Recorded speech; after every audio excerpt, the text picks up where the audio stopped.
الحمد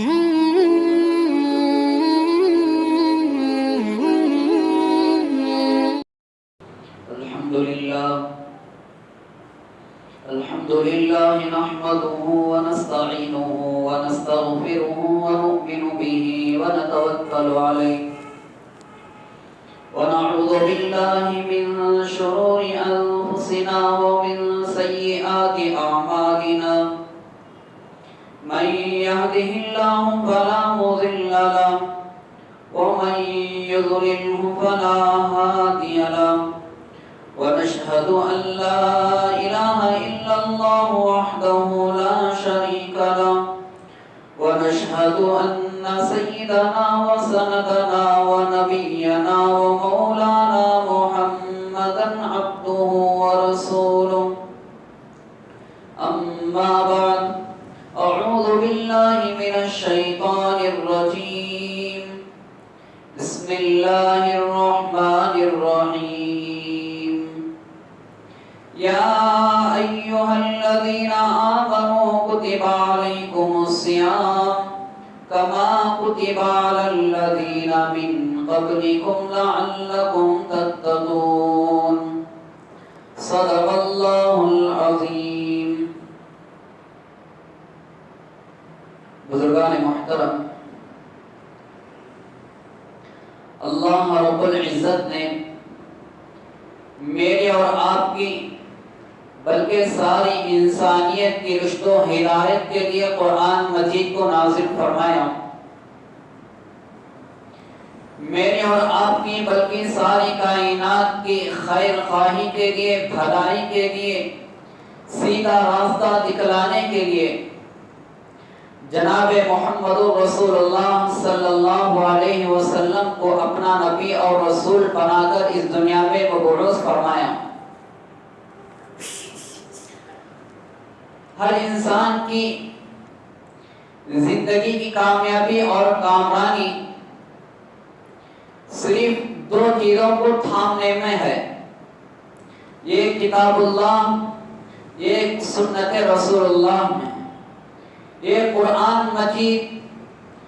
آپ صلی اللہ علیہ وسلم کے احادیث مبارکہ. اگر کوئی آدمی ان دونوں چیزوں پر عمل کرتا ہے تو یقیناً دنیا کی زندگی اور آخرت کی لامحدود زندگی میں کامیاب ہو کر رہے گا. اللہ نے ہر انسان کی کامیابی کا دار و مدار یہ دو چیزوں پر رکھا ہے کہ قرآن کے تمام احکامات پر عمل کرنا اور آپ صلی اللہ علیہ وسلم کے طریقے اسوہ حسنہ پر عمل کرنا ہے. الغرض ہمارے سامنے جو مبارک رمضان کا مہینہ چل رہا ہے، یہ بہت ہی بابرکت اور عظمت والا مہینہ ہے. اس مہینے میں اللہ تبارک و تعالیٰ کی رحمتیں نازل ہوتی ہیں اور برکتیں نازل ہوتی ہیں، اور اللہ تعالیٰ ہر مومن کا رزق بڑھا دیا جاتا ہے. اور یہ غم خواری کا مہینہ ہے، ہمدردی کا مہینہ ہے، اور آپس کے اندر محبتیں، الفتیں، پیار ہونا چاہیے. کیوں کہ ہر مومن، ہر مسلمان روزے دار ہوتا ہے. تو روزے دار کے ساتھ ہمارا تعلق اور ہمارا معاملہ محبت کے ساتھ ہو، الفت کے ساتھ ہو، پیار کے ساتھ ہو اور ہمدردی کے ساتھ ہو. آدمی روزے دار ہے، پھر زبان کے ذریعے سے دوسرے روزے داروں کو تکلیف پہنچا رہا ہے، ایذا رسانی کر رہا ہے. تو یہ ساری چیزیں جو کبیرہ گناہوں کے اندر شامل ہوتی ہیں، روزے دار ان ساری چیزوں سے بچنا چاہیے، پرہیز کرنا چاہیے. رمضان المبارک کے اندر کوئی روزہ رکھتا ہے تو اللہ تبارک و تعالیٰ اس کے لیے اجر عظیم عطا فرماتے ہیں. دوسرے ہر عمل کا بدلہ اللہ تبارک و تعالیٰ 10 گنا سے لے کر 700 گنا تک عطا فرماتے ہیں، لیکن روزے کا بدلہ اتنا بڑا ہے کہ اللہ تبارک و تعالیٰ خود فرماتے ہیں کہ روزے کا بدلہ میں خود ہوں، میں خود عطا کرتا ہوں۔ روزہ اتنی بڑی اور عظیم الشان چیز ہے۔ سال کے 11 مہینے اللہ تبارک و تعالیٰ نے کھانے پینے کے لیے بنا دیے، لیکن صرف رمضان کا مہینہ اللہ کی عطا جوئی کے لیے، اللہ کی خوشنودی کے لیے اگر کوئی آدمی روزہ رکھتا ہے، رمضان کے مہینے میں روزہ رکھتا ہے صرف اللہ کو خوش کرنے کے لیے، اللہ کی رضا جوئی کے لیے اخلاص کے ساتھ روزہ رکھتا ہے،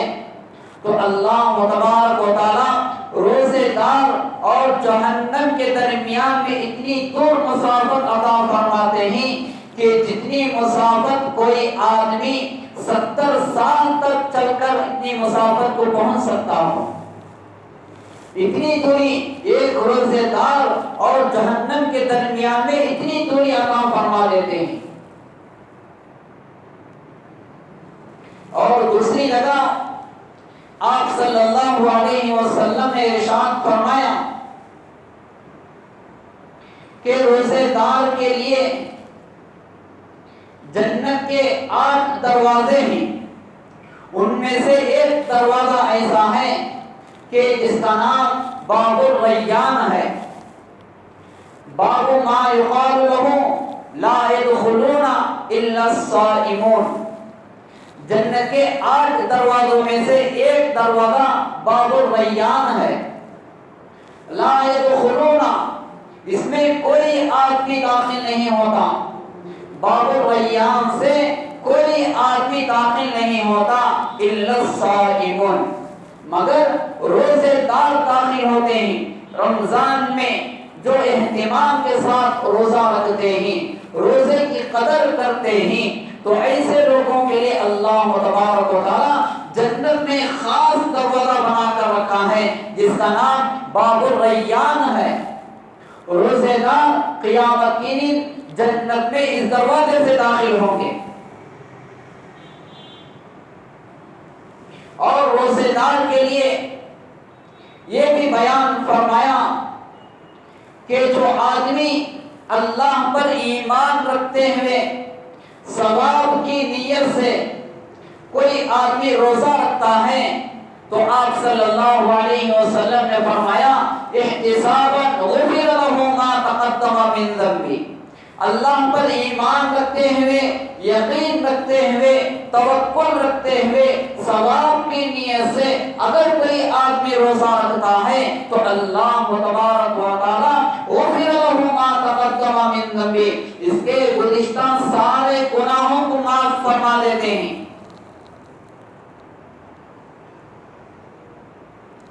کتنی بڑی فضیلتیں روزے کے بارے میں وارد ہوئی ہیں، بہت ساری حدیثیں ہیں کتابوں کے اندر۔ ہاں، اگر کوئی آدمی روزے کی حالت میں روزہ رکھتے ہوئے برے کاموں سے نہیں بچتا، برے افعال سے نہیں بچتا، روزے کی حالت میں ہے پھر بھی غیبت کر رہا ہے، چوری کر رہا ہے، لوگوں کو گالی گلوچ دے رہا ہے، برے کاموں کے اندر ملوث ہے، روزہ ہے موبائل کے اندر سارا دن گزار دیا، روزہ ہے دوسروں کو دیکھ رہا ہے، نفسانی خواہشات کی نظر میں دیکھ رہا ہے، گناہوں سے نہیں بچ رہا ہے، تو اللہ تبارک و تعالیٰ فرماتے ہیں کہ تمہارے روزے کی مجھے کوئی ضرورت نہیں، تمہارے کھانے پینے کو چھوڑ کر بھوکا رہنے کی مجھے کوئی ضرورت نہیں ہے، کیونکہ روزے کا اصل مقصد یہی ہے کہ لعلکم تتقون، آدمی روزہ رہ کر تقوی اختیار کرے، تمام برے کاموں سے بچے، برے افعال سے بچے، برے اقوال سے بچے، گناہ کرنا چھوڑ دے، تمام نفسانی خواہشات کو چھوڑ دے۔ آج آدمی روزے میں بھی چوری کر رہا ہے، روزے کی چوری یہی ہے کہ آدمی اٹھا سحری بڑے اہتمام سے کیا، روزے کی نیت کیا، اس کے بعد سارا دن آدمی ایک دوسرے کی غیبت میں سارا دن گزار رہا ہے، چوری کر رہا ہے، نہ جانے کون سی حرکتیں میں آدمی منوس ہے، تو یہ ساری چیزوں کو چھوڑنے کا نام، گناہ کو چھوڑنے کا نام اللہ تبارک و تعالیٰ کے سامنے عاجزی ہو کر، عاجز بندہ بن کر زندگی گزارنے کا نام ہے۔ اگر ہم روزہ رکھ کر دل کے اندر یہ ارادہ ہونا چاہیے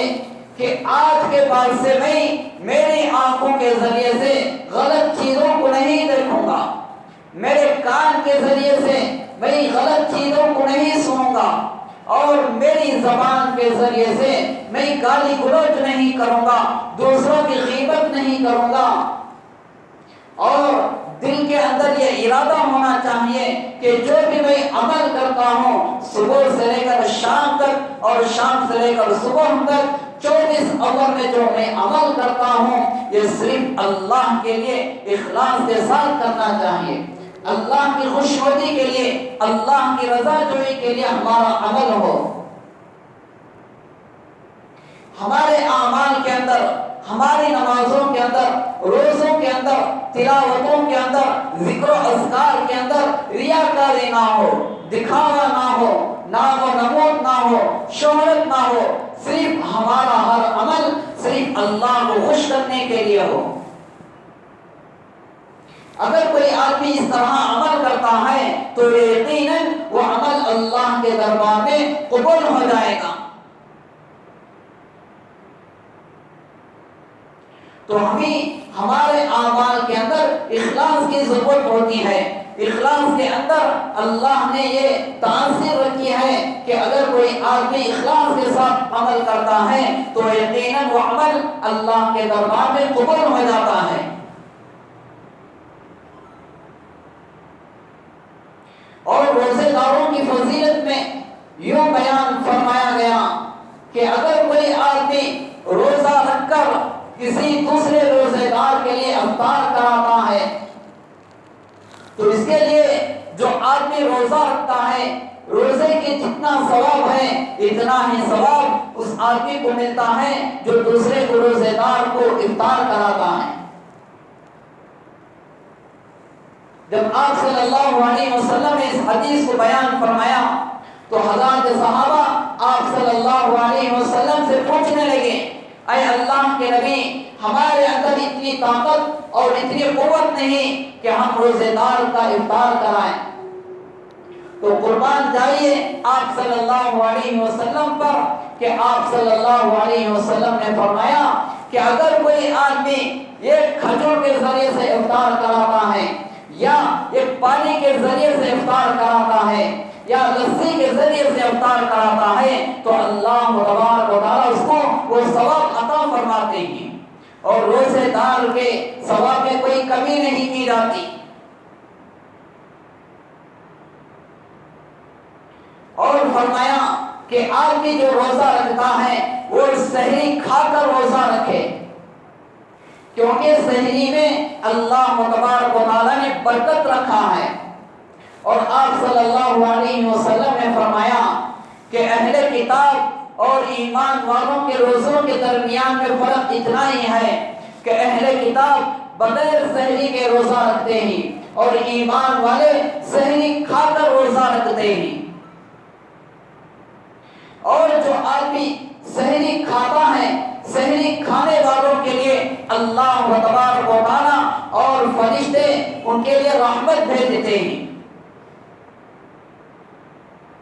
اور سحری کھانے کا ایک متعین وقت ہے صبح صادق سے پہلے آدمی جتنا بھی سحری کھانا چاہے تو اذان سے 10 منٹ یا کم سے کم 5 منٹ پہلے سحری کو ختم کرنا چاہیے۔ آج لوگوں کے ذہن کے اندر یہ بات بسی ہوئی ہے اور گھروں کے اندر بھی یہ بات چلتی ہے کہ جیسے ہی اذان کی آواز شروع ہوتی ہے تو لوگ کہتے ہیں کہ اذان ہونا شروع ہو جائے یا اذان ختم ہو جائے تب بھی سحری چلتی رہے۔ اذان سے کم 10 یا 5 منٹ پہلے سحری کو ختم کرنا چاہیے، کیونکہ سحری جو اللہ تبارک و تعالیٰ نے رکھا ہے یہ صبح صادق سے پہلے کو رکھا ہے. جو اذان دی جاتی ہے وہ صبح صادق شروع ہونے کے بعد دی جاتی ہے. تو اس لیے ہمیں سحری کھانے کے لیے یہ اہتمام کرنا چاہیے کہ اذان سے پہلے سحری کو ختم کر لیا جائے. اور آپ صلی اللہ علیہ وسلم نے ارشاد فرمایا روزے داروں کے لیے دو خوشخبریاں ہیں. للصائم فرحتان، روزے داروں کے لیے دو خوشخبریاں ہیں، دو خوشی ہوتی ہے. فرحتن عنده افطرہ، یعنی یہ خوشی جو ہے جب آدمی روزہ افطار کرتا ہے، افطار کے وقت میں جو خوشی ہوتی ہے وہ خوشی کس بات کی کہ ہمارے سامنے رقم کے قسم کے فروٹ موجود ہیں، قسم کے کھانے کی چیزیں موجود ہیں. اس بات کی خوشی نہیں، کس بات کی خوشی ہے کہ اللہ نے ہمیں ایک موقع دیا، اللہ نے ہمیں ایک طاقت عطا فرمائے جس کے ذریعے سے ہم نے اللہ کے حکم کو پورا کیا، روزہ رکھا، گناہوں کو چھوڑا، نقصان خواہشات کو چھوڑا، ساری چیزوں کو چھوڑ کر ہمارے سامنے کھانے پینے کی چیزیں موجود تھی، مشروبات موجود تھے، پھر بھی بندہ نے اللہ کے ڈر سے، اللہ کے خوف سے کھانے پینے کی چیزوں کو چھوڑ کر صرف اللہ کے حکم کو مانا. تو اس لیے اللہ تبارک و تعالیٰ وہ خوشی عطا فرماتے ہیں. اور دوسری خوشی یہ ہے وَفَرْحَةٌ عِنْدَ لِقَاءِ رَبِّهِ،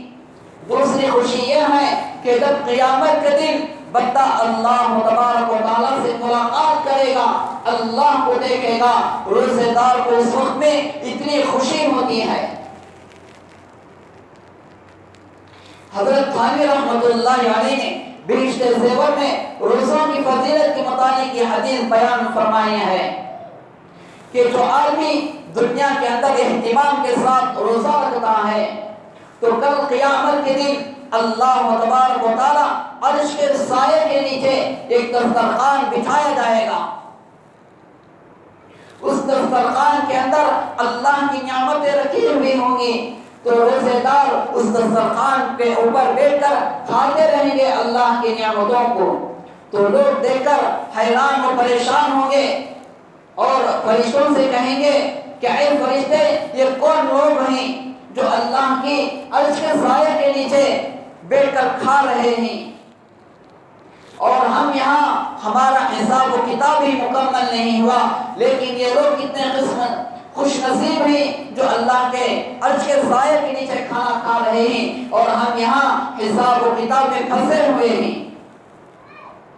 تو فرشتے کہیں گے کہ وہ لوگ ہیں جو دنیا کے اندر رمضان کے مہینے میں اہتمام کے ساتھ اللہ کو خوش کرنے کے لیے، اللہ کی رضا جوئی کے لیے ان لوگوں نے روزے کو رکھا ہے.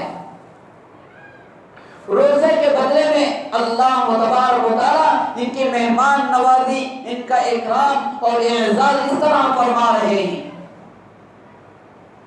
اتنی بڑی خوش نصیبی کیا ہوگی کہ اللہ تبارک و تعالیٰ اپنے عرش کے سائے کے نیچے ایک جنت کا دسترخوان بچھا کر، جنت کے نعمتیں رکھ کر ایک روزے دار کو اللہ تبارک و تعالیٰ کھلا رہے ہیں. اس سے بڑی کون سی نعمت ہوگی، اس سے بڑی کون سا اکرام و اعزاز ہوگا، کون سی مہمان نوازی ہوگی جو اللہ تبارک و تعالیٰ اپنے عرش کے سائے میں بٹھا کر کھلا رہے ہیں. اور آپ صلی اللہ علیہ وسلم نے بیان فرمایا کہ میری امت اس وقت تک بھلائی میں رہے گی، خوشی میں رہے گی، خیر میں رہے گی جب تک آدمی افطار میں جلدی کرے.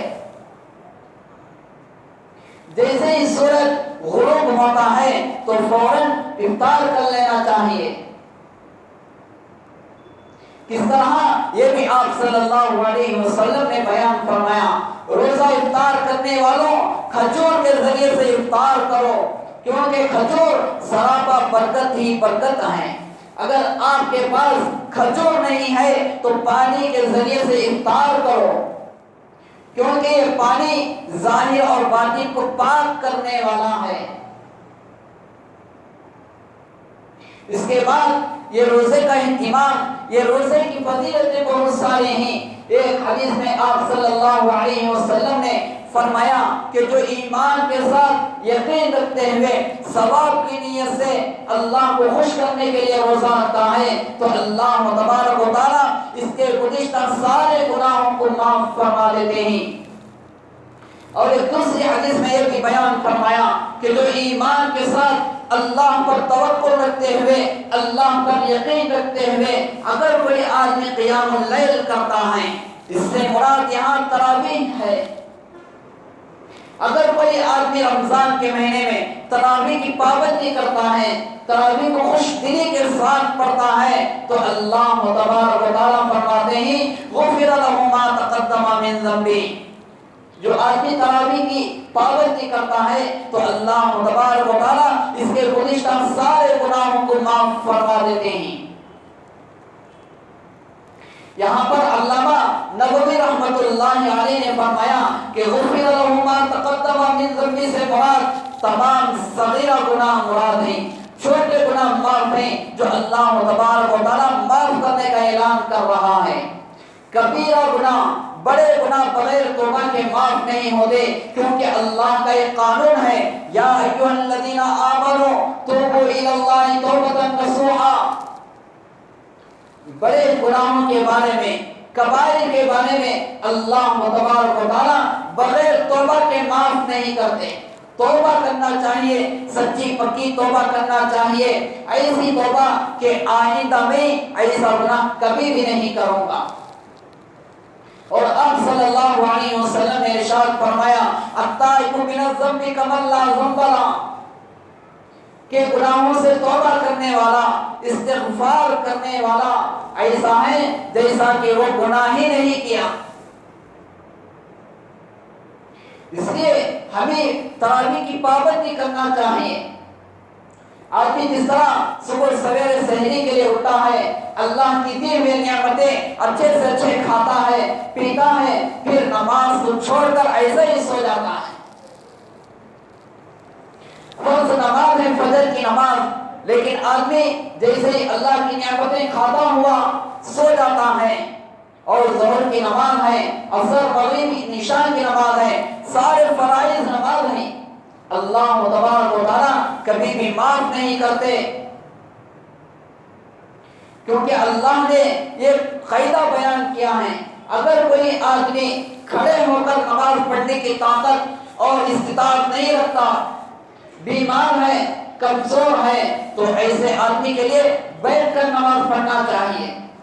اگر بیٹھنے کی حالت نہیں، اتنی بھی طاقت و قوت نہیں، اتنا معذور ہے تو اللہ تبارک و تعالیٰ لیٹ کر نماز پڑھنے کا حکم دیتے ہیں۔ نماز کسی بھی حالت میں معاف نہیں، صرف رمضان کے نمازی بننے کی ضرورت نہیں ہے۔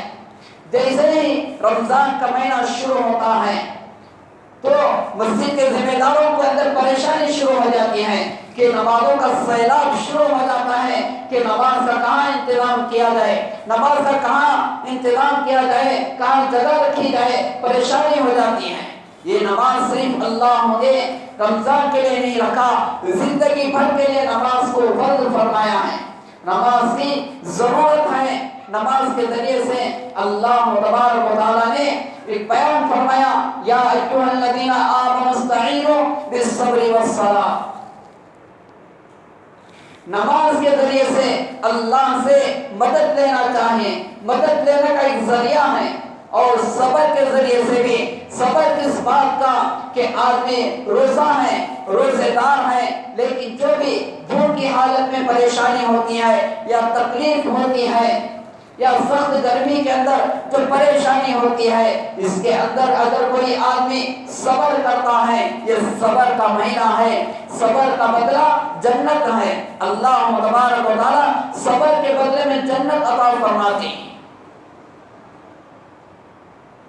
ہاں اگر کوئی آدمی رمضان کی قدر نہیں کیا، روزے کی قدر نہیں کیا، رمضان کا مذاق اڑا رہا ہے، روزے کا مذاق اڑا رہا ہے، وہ کس طرح کہ آدمی روزے کو چھوڑ کر ہوٹلوں کے اندر کھاتا پی رہا ہے، بازاروں کے اندر کھاتا پیتا چل رہا ہے، گھروں کے اندر چھپ چھپ کر کھا رہا ہے شرم کے مارے، تو ایسا آدمی رمضان کا مذاق اڑا رہا ہے، رمضان کی بے حرمتی کر رہا ہے، روزے کے ساتھ مذاق اڑا رہا ہے۔ اور رمضان کے اندر جو آدمی سحری کرتا ہے یا افطار کرتا ہے تو ایسے آدمی کو چاہیے کہ وہ حلال کمائی کے ذریعے سے، حلال رزق کے ذریعے سے سحری کا انتظام کرے، سحری کھائے اور افطار کرے۔ آدمی صبح سے سحری کھا کر روزہ رکھ رہا ہے، برداشت کر رہا ہے، لیکن جو افطاری کر رہا ہے حرام مال سے افطاری کر رہا ہے۔ یہ حلال کے ذریعے سے افطاری کرنا چاہیے، حلال کے ذریعے سے صرف ایک کھجور ہو یا پانی کا ایک قطرہ کیوں نہ ہو، حلال کے ذریعے سے افطاری کرے، حلال کے ذریعے سے سحری کرے، کیونکہ اللہ نے روزے کی برکتیں، روزے کی فضیلتیں اور روزے کا اجر و ثواب کو بھاری رکھا ہے، بہت زیادہ رکھا ہے۔ اور روزے کی فضیلت میں اللہ نے یہاں تک فرمایا کہ سارے اعمال کا بدلہ، سارے اعمال کا ثواب فرشتوں کے ذریعے سے عطا کیا جاتا ہے، سارے اعمال کا ثواب فرشتے دیتے ہیں، لیکن روزے کا بدلہ میں خود دیتا ہوں۔ اور اعتراف فرمایا کہ روزے کا بدلہ میں خود ہوں۔ اتنی بڑی فضیلت ہے۔ اگر کوئی آدمی رمضان کے مہینے میں حلال کمائی کے ذریعے سے، حلال رزق کے ذریعے سے اللہ کو ڈرتے ہوئے، اللہ کی خوشنودی کے لیے، اللہ کے خوش کرنے کے لیے اگر کوئی آدمی اہتمام کے ساتھ روزہ رکھتا ہے، تراویح کی پابندی کرتا ہے، تو ایسے آدمی کے لیے سال کے 11 مہینے خوشی کے ساتھ گزرتے ہیں۔ اگر کوئی آدمی ایک مہینے کے لیے ساری نفسانی خواہشات کو چھوڑ دیا، گناہوں کو چھوڑ دیا اور یہ ارادہ کرتا ہے کہ آج کے بعد سے میں فلاں گناہ نہیں کرتا، آج کے بعد سے فلاں میں حلال کمائی کے ذریعے سے کماتا ہوں اور سود کے ذریعے میں کمائی کو چھوڑ دیتا ہوں، یہ سارے ارادے کرتا ہے، تو اللہ تبارک و تعالیٰ سال کے 11 مہینے خوشنودی کے ساتھ عطا فرماتے ہیں، خوشی کے مہینے عطا فرماتے ہیں۔ تو اس لیے ہمارے درمیان میں جو رمضان کا مہینہ چل رہا ہے، اس میں ہمیں صحیح معنوں میں قدردانی کرنا چاہیے، جتنا وقت ہو سکے اللہ کی عبادت میں وقت کو گزارے اور اس مہینے کے اندر اللہ کا زیادہ سے زیادہ ذکر کرے۔ افضل الذکر لا الہ الا اللہ، لا الہ الا اللہ کو کثرت سے پڑھا کرے اور استغفار کی کثرت کرے، ہر وقت چلتے پھرتے اٹھتے بیٹھے ہر وقت ہمارے زبان کے اندر ذکر ہونا چاہیے۔ اور جب بھی ہم اللہ سے دعا کرتے ہیں، دعا مانگتے ہیں، اس میں خاص طور سے جنت کا سوال کرے، جنت کو مانگے اور جہنم سے خلاصی کے لیے، جہنم سے بچنے کے لیے دعا کرے۔ اللہ تبارک و تعالیٰ سے دعا کریں کہ اللہ تبارک و تعالیٰ ہمیں رمضان المبارک کے صحیح معنوں میں قدردانی کرنے کے توفیق عطا فرمائے، اور اللہ تبارک و تعالیٰ رمضان کی تمام رحمتوں کو، برکتوں کو ہم سب پر مالا مال فرمائے، اللہ تعالیٰ کے ان سنی باتوں پر عمل کی توفیق عطا فرمائے۔